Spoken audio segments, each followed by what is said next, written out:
Hello दोस्तों, UPSC allrounder में आपका स्वागत है। चलिए आज बात कर लेते हैं कि मांग क्या है, उसे सरल शब्दों में समझते हैं। तो अर्थशास्त्र में मांग यानी डिमांड का मतलब होता है किसी चीज़ को खरीदने की इच्छा और सामर्थ्य यानी क्षमता दोनों होना ज़रूरी है उसके लिए। अगर कोई चीज़ आपको पसंद है और आप उसे खरीदना चाहते हैं लेकिन आपके पास में पैसे नहीं हैं तो इसे मांग नहीं माना जाएगा। इसी तरह से अगर आपके पास में पैसे तो हैं लेकिन आप किसी चीज़ को खरीदना ही नहीं चाहते तब भी वह मांग नहीं कहलाएगा। तो मांग जो है, मांग बराबर इच्छा प्लस क्रय शक्ति यानी पैसे का होना। तो उदाहरण के लिए मान लीजिए कि आपके पास में एक मोबाइल आपको पसंद है।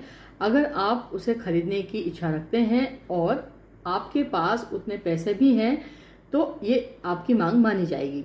अब सवाल ये आता है कि मांग के प्रकार कौन कौन से होते हैं और परीक्षा में पूछा गया विकल्प अगर पूछा जाता है कि तो खरीदने की जो शक्ति है समर्थित वो मांग है या नहीं है, वो क्यों सही है। तो मांग को हम इस प्रकार से बोल सकते हैं कि व्यक्तिगत मांग यानी इंडिविजुअल डिमांड, यह एक व्यक्ति की किसी वस्तु को खरीदने की इच्छा या क्षमता को दर्शाती है। दूसरा बाजार मांग, मार्केट डिमांड है ना, जब सभी उपभोक्ताओं की मांग व्यक्तिगत मांग को जोड़ दिया जाता है तो उसे बाजार मांग कहा जाता है।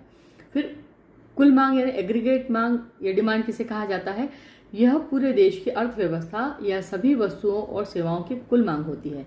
तो इसलिए इसमें जो भी परिभाषा मांग की मानी जाती है वह है कि खरीदने की शक्ति से समर्थित इच्छा, तो उसे ही हम मांग मानते हैं। इसका मतलब ये हुआ कि मांग वही मानी जाएगी जब व्यक्ति को न केवल वस्तु की आवश्यकता हो बल्कि उसे खरीदने के लिए उसके पास में पैसे भी हों। तो उम्मीद है आपको ये समझ में आ गया होगा कि मांग किसे कहा जाता है। तो अगर आपको ये समझ में आ गया है और आपको अगर मेरा सेशन अच्छा लगा है तो प्लीज़ मेरे चैनल को लाइक कीजिए, शेयर कीजिए और सब्सक्राइब कीजिए।